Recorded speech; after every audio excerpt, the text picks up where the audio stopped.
It is queer that things have gone downhill with him as badly as that, said the daughter. The daughter said to the father that it is really strange that his situation went downhill, went down. Last night I didn't think there was anything about him to show that he had once been an educated man. The last night when Adela met the man, he was not looking like an educated man, and she couldn't believe that once he had been an educated fellow. That is what Adela stated to his father about the peddler. "You must have patience, my little girl," said the father. "As soon as he gets clean and dressed up, you will see something different." Now the father said, "Have patience, dear daughter, have patience. When he would be cleaned up and dressed up well, he would be looking like an educated fellow, and you will see something different fellow." Last night he was naturally embarrassed. Why he was looking like uneducated fellow? Because he was ashamed with his clothing.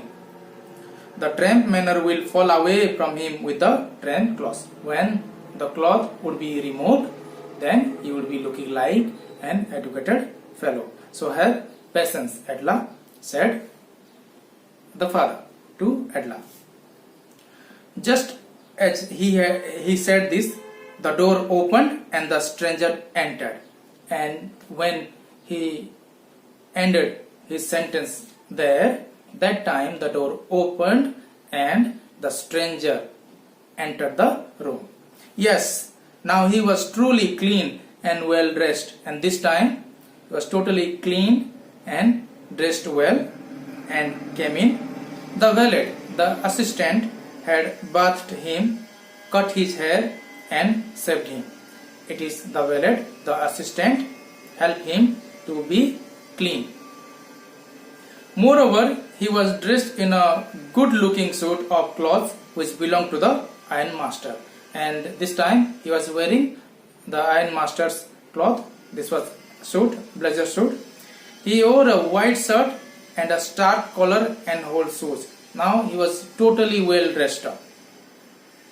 But although his guest was now so well groomed, the ironmaster didn't seem pleased. The ironmaster didn't seem pleased this time. He was waiting the peddler to come in with well dressed and clean cloth. But when he came well dressed and clean cloth, he was not happy. Why he was not happy? He looked at him with puckered brow, wrinkled brow. So he started looking at him with wrinkled brow, and it was easy to understand that when he had seen the strange fellow in the uncertain reflection from the furnace, he might have made a mistake. Now it was very sure that last night when he met him in furnace and that dim light, he mistaken. But that now when he stood there in a broad light, it was impossible to mistake him for an old acquaintance, known person.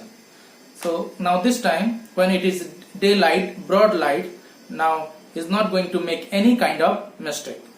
And he understood that it is not that known person what he was thinking of. He was thinking of he is Captain Bonstell, who was working in his regiment. But now when he is cleanly dressed, shaved, he recognized that he is not Captain Bonstell. "What does this mean?" he thundered. Thundered means shouted with anger. He shouted with anger. "What does this mean?"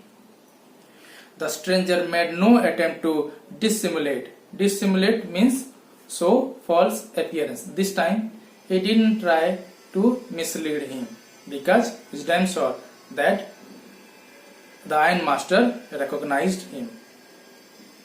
He saw at once that the splendor had come to an end. He understood that glory, that pleasant time came to an end. The peddler understood. "It is not my fault, sir," he said. The peddler said, "It is not my fault, sir. I never pretended to be anyone but a poor trader. I didn't try to mislead you, sir, but I was a poor trader, and I didn't try to pretend. I didn't pretended to be anyone else but a poor vagabond or trader. And I pleaded and begged to be allowed to stay in the force, and even I requested to let me there in the mill, in the force.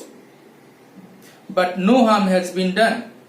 At worst, I can put on my rags again and go away, but nothing wrong has been done. So let me allow to wear my rag cloth and go away from this particular place. Go away from your home." That is what the Rattrap seller said to the ironmaster. "Well," said the ironmaster, hesitating a little. Little hesitating way, the ironmaster started talking. "Well, it was not quite honest either. Even if I was mistaken, it was your turn, it was your responsibility to make it clear, but you didn't try," said the ironmaster. "You must admit that, and I should not be surprised if the sheriff would like to have something to say in the matter. So, if I would hand you over to the sheriff, to the police, then it would not be any surprise," said the ironmaster. The tramp took a step forward and struck the table with his fist. Fist means pointing hand. With his pointing hand, bent hand, he struck at the table and spoke. "Now I am going to tell you, Mr. Ironmaster, how things are," he said. The peddler said that I am going to tell you what is the things are. "This whole world is nothing but a big rat trap." Now once again he came up with his old idea and started narrating to ironmaster that the entire world is nothing but big rat trap. "All the good things that are offered to you are nothing but cheese rinds." Rinds means layer. So all the world is nothing. All the world that is offered is nothing but cheese rinds, cheese layers, and bits of pork, pig flesh, set out to drag a poor fellow into trouble. And these are the temptation to trap someone like him. That is what he stated, he narrated to the ironmaster. "And if the sheriff comes now and locks me up for this, then you, Mr. Ironmaster, must remember that a day may come when you yourself may want to get a big piece of pork, and then you will get caught in the trap." Now you ironmaster, you should remember, if you are going to hand me over to the police, then the time would come that you yourself would be tempted and be trapped at particular time in future. That is what the Rattrap seller said to the ironmaster. The ironmaster began to laugh, and by hearing that, he started laughing and said, "That was not so badly said, my good fellow.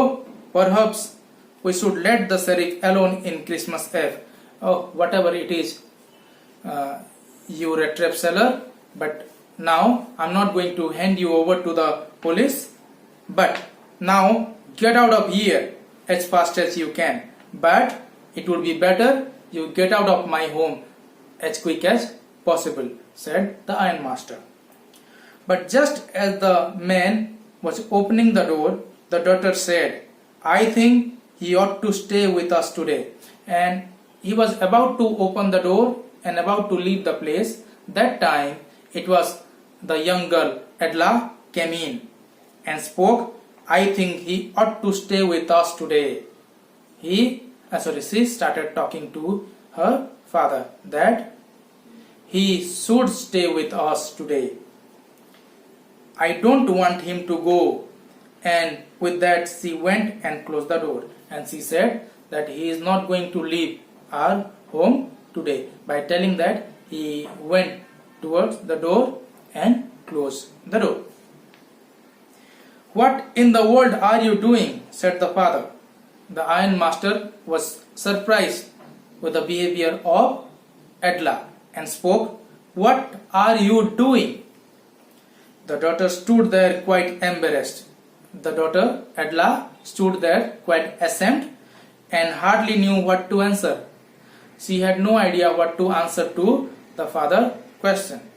That morning she had felt so happy when she thought how homelike and Christmassy she was going to make things for the poor, hungry wretch. Wretch means unhappy and miserable person. That day, Edla was very happy. Why? Because she was planning about the day. She was going to make the day more pleasant for the person, homeless person, and that is the reason she was happy. She could not get away from the idea all at once, and she is not going to leave that idea. She is not going to leave that dream, whatever she has dreamed. And that was why she had interceded for the vagabond. Interceded means pleaded on behalf of somebody, on behalf of the Rattrap seller. Now she is talking that he is not going to leave their house that day. I am thinking of this stranger here, said the young girl. The young girl said, I am thinking of this stranger here. He works and works the whole year long, and there is probably not a single place in the whole country where he is welcome and can feel at home. So I am thinking about the Rattrap seller, said Edla, that I am thinking about the Rattrap seller the entire year. He is just strolling here and there. In the country, there was no place and there was nobody who welcomed him. Whenever he turns, he is chased away. Whenever he went, he was chased away.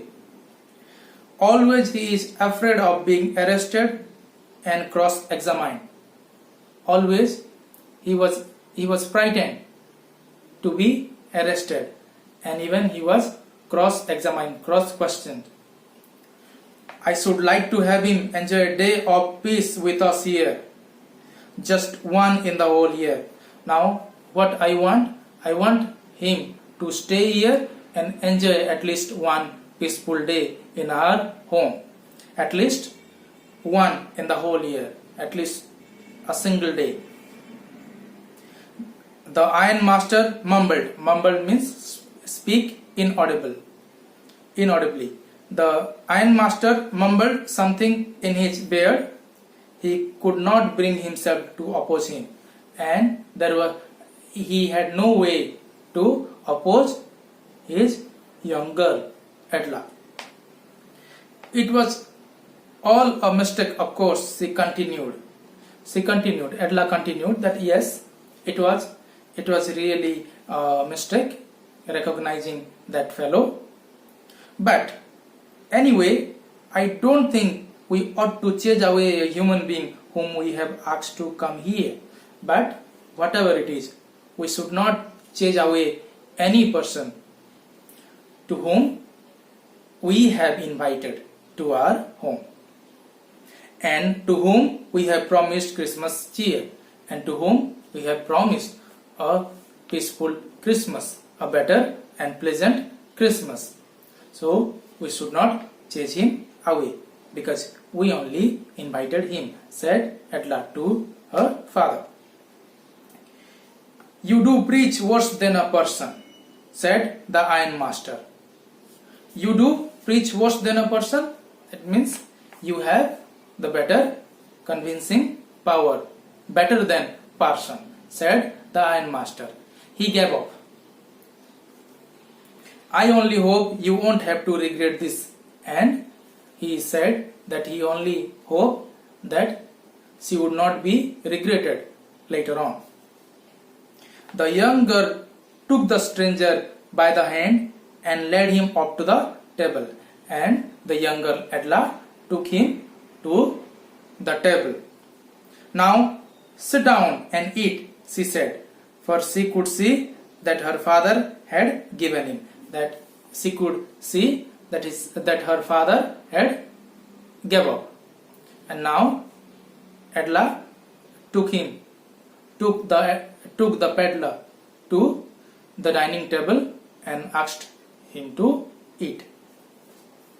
The man with the red traps said not a single word.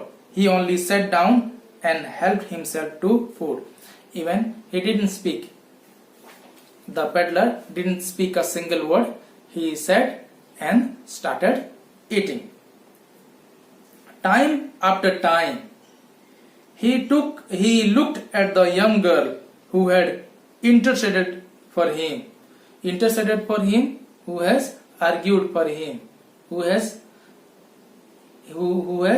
argued with her father for him.